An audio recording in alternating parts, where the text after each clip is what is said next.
All right, St. Lucia. So we are still making rounds, and I'm so happy that the roads have led me back to my alma mater, St. Joseph's Convent, because what's happening today is a pageant that has been around for ages. Even when I was there, it's the Miss Jeunesse Creole pageant, and I have Miss Satage here, who's instrumental in putting it on and assisting the Form 4 students in putting it on this year. So first of all, welcome to this morning. How are you?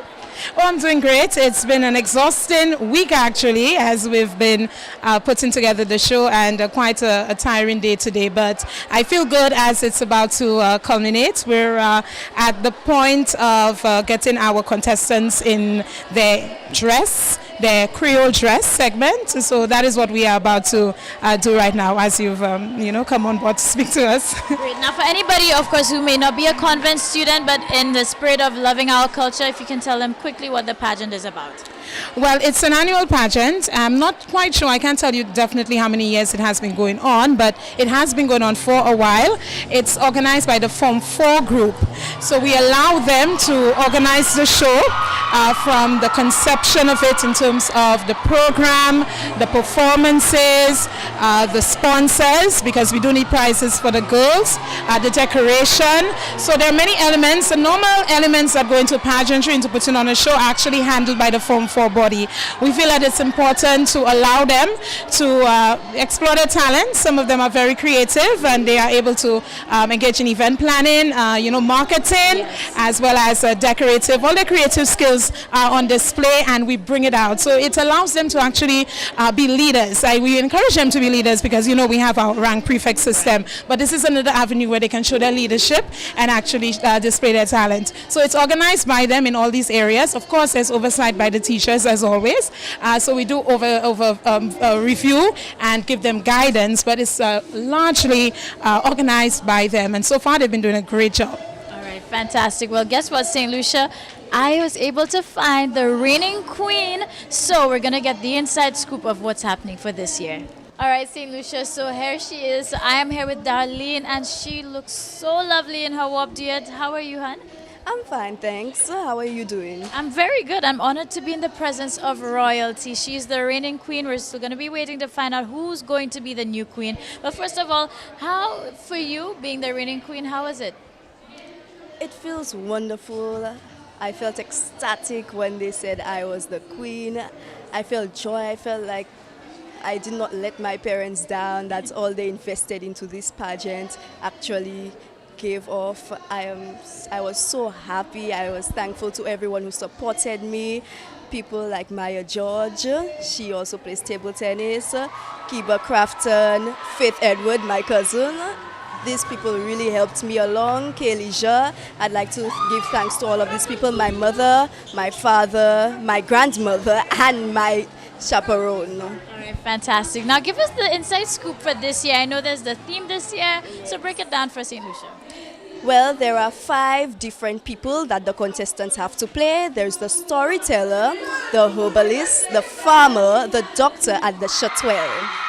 Perfect. Now with that, so everything that they do has to be based around that themed character? Yes, they do have to. Their dress, their talent, everything has to be based around this one character. Great. Now for the purpose of anybody who may not know the roles of these characters, can you give us a brief summary of each of them? Sure. The storyteller tells stories at the wakes especially. Then there's the herbalist. This one knows all about the herbs, the teas, the leaves, our bush medicine, yes. There is also the doctor. The doctor is the one who takes care of all the sick and everything. There is the châtelier. The châtelier is the one who sings, especially Vive la Marguerite, Vive la Rose. And I think I'm missing one. The farmer, yes, the farmer. The farmer is the one who goes out in the fields, digs their potato, their baja, their yam, everything.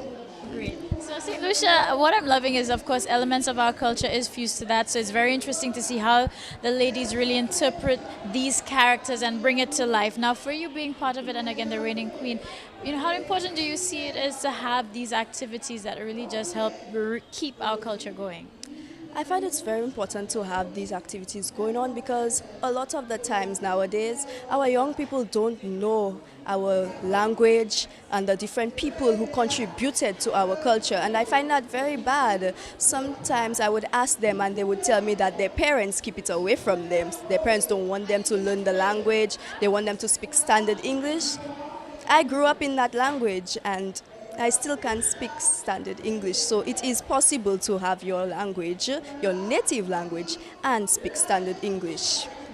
Well, you know what? I couldn't say it any better myself. As you can see, she's very articulate in English, and of course, she can speak our Creole, and that's what it's all about. We need to embrace our culture. This is our identity, and again, just super thrilled being here at the convent. Who's gonna be the winner? I don't know, but I guess we're gonna find out soon enough. And of course, Darlene, if you want to say goodbye to St. Lucia, any closing words in Creole for them? Bonne fête Creole! All right, St. Lucia, we'll see you.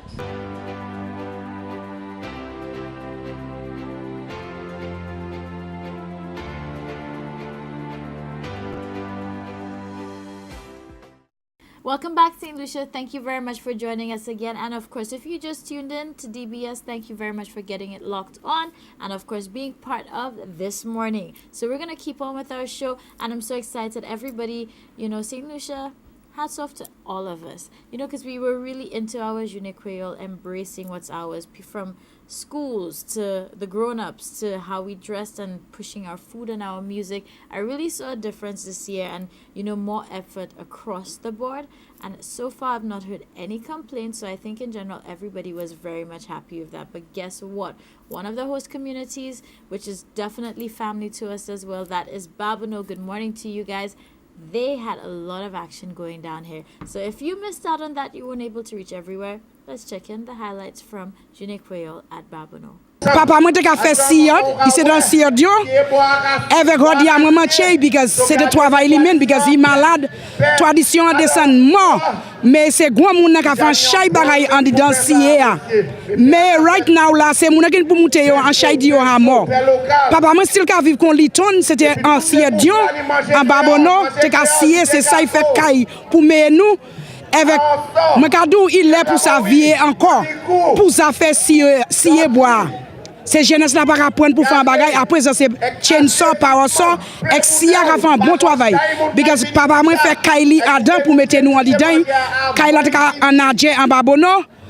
C'est ça il fait Kaiban nous pour mettre nous en dedans. Ça fait sia, c'est ça il servi. As you can see, as you go through the Creole village, we call it Street Head Creole village. My staff built practically all with a counselor of ours, from cutting the wood to building the booths. So you find that we were really involved in everything that's happening here today. From cutting the wood for the Siebois, cutting the wood for the huts. My staff have been very involved in making this thing a reality for St. Lucians to experience a bon Jeune Creole at Babonneau this year. Premier bon tellement. Il a dit gwen lot. Si on moun ba moi yon moi ni de là oui. Tout vini ici à bon côté yan. C'est là. Et moi la ka oui mais tout hein.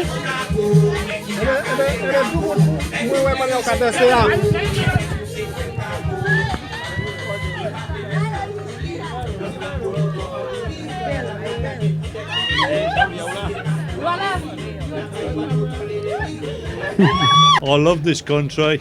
I think it's really nice, and you're sticking to your old traditions, which I think is very, very good. And I like the food here as well. Like the fish food, I love that. Ma ville Babonneau, nous menons mam, ouais, ça c'est mam, ça c'est Cécile, c'est CC.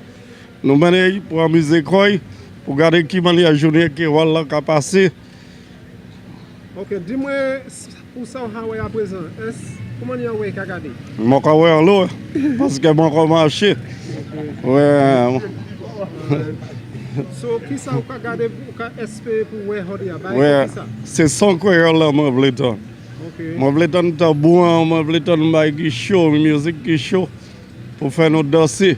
Babonneau Massive, good morning. Thank you very much again for just showing us a good time, for the good energy, the good food, our culture at its best as well. And of course, to all the other host communities, the Folk Research Center, the Events Company, CDF, thank you guys so much for just really doing things to keep our culture going. And that's what it's all about. And remember, even though Jeune Creole has wrapped up, Creole Heritage Month is over, our heritage should live on 365 and a quarter days, okay? So we shouldn't have national pride only 1 month or one particular day or 2 days if we look at independence. So let's keep it flowing. Let's keep that love for our culture as well moving.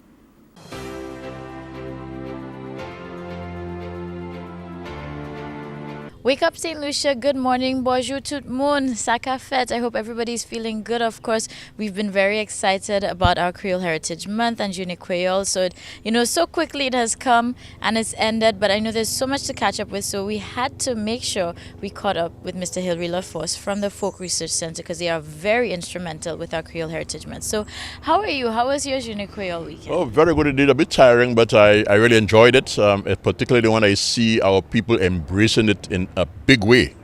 And yesterday was the culmination of this month-long Arts and Creole Heritage Month. And what a month it was, a number of activities, national activities, as well as the host communities themselves having the various activities within the area. Sunday was a very nice day, bright sunshine in all throughout St. Lucia. It was nice. I began the day by going to Babono, where it's, as you know, is a host community. The night before, there was a Tambour festival out there, and what a nice festival it was. We had groups from all over the country. We had people from Martinique, a group from Martinique, called a Belle en l'air, something like this. Okay, and they had a very good performance. The other groups, you had those people from Babono, and it was a very good session on Saturday night. And Saturday, incidentally, was actually Journée Creole International, October 28th. But in St. Lucia, we used the Sunday closest to October 28th, and this time it is the 29th of October.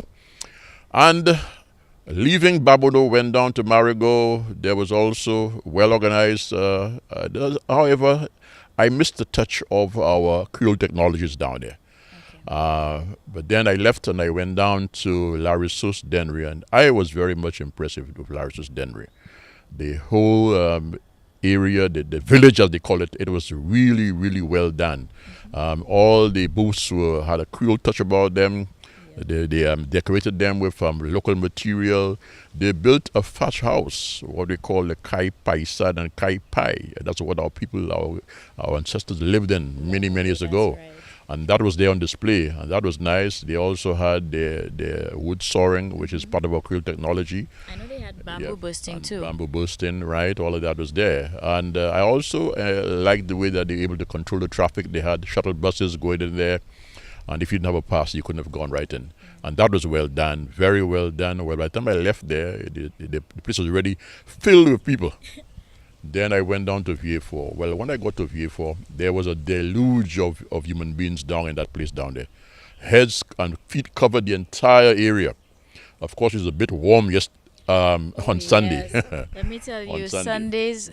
warmth. I mean, we had amazing weather, but everybody was like, okay, yes, it is hot. So, we had to run for cover and get shade Yes, too. we had to get shade. I had to get a little shade before I got back into the action.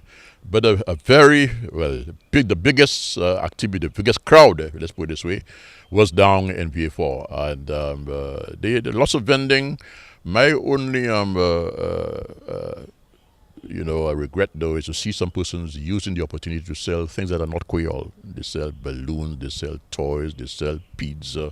I'm not saying that these things are not useful, but for that day we ask people to let's stay within our Creole foods. Let's keep exactly. And that was one of what I did not like to see. But apart from the four host communities, there were people doing the thing all around the route. All around the route, you find people who have music. Yes. In the Deriso Gap, there's a huge thing going on there. Then you get to Miko, another one again. Then you get to Dennery, another one. You get down. All over the place. Yes. People were enjoying themselves and having the whole thing. It shows how people have embraced that aspect of our culture. And let me just say to people that it's not only during October that we have to do that, It has something has to be done throughout the year and all the time. Teach our children where we came from, they understand. It doesn't mean that they have to go back to the early days and do a thatch house. That is not the idea. But they would understand where we came from and know where we're supposed to be going. I reckon improve on whatever technology that was done by our ancestors.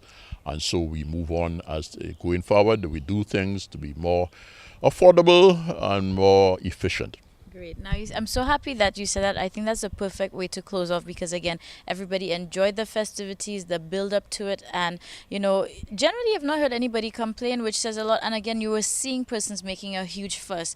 Now, I think, St. Lucia, this is our reminder to you. Though Creole Heritage Month has winded down, the festivities are over, it doesn't mean our embracing or celebration of what is truly St. Lucian, what's our culture, needs to stop there. So let's keep it going. Let's keep, on the high of this and keep loving who we are as St. Lucians. And again, thank you so much. Hats off to you all at Folk Research Center. I couldn't have said it better than how you put it a while ago. Very good indeed. We need to be able to sell that we as St. Lucians, and let us keep on embracing our culture, embrace our heritage, because this is what identifies us as Creole people and as St. Lucians. St. Lucia, so you heard that loud and clear. So let's keep it going and, of course, embrace what's ours. And there you have it, St. Lucia. So thank you very much for staying loyal and sticking till the end and, of course, being part of this morning. That's how we just make things unfold. And, of course, it's a very important Tuesday because it's the 31st, the final day of October. Yes, I've said it before, but like I said, we need to make sure that it's etched on your mind. What are you going to do today that will be different? So let's set the tone. Let's go out. I'm going to be leaving you now, which saddens me, but don't worry. We're going to be there tomorrow to really start off November and have a great month. I mean, the countdown is on to the end of the year, so we have to make it count. So what are you going to do today that's going to be different? That should be your centering thought. I'll see you tomorrow.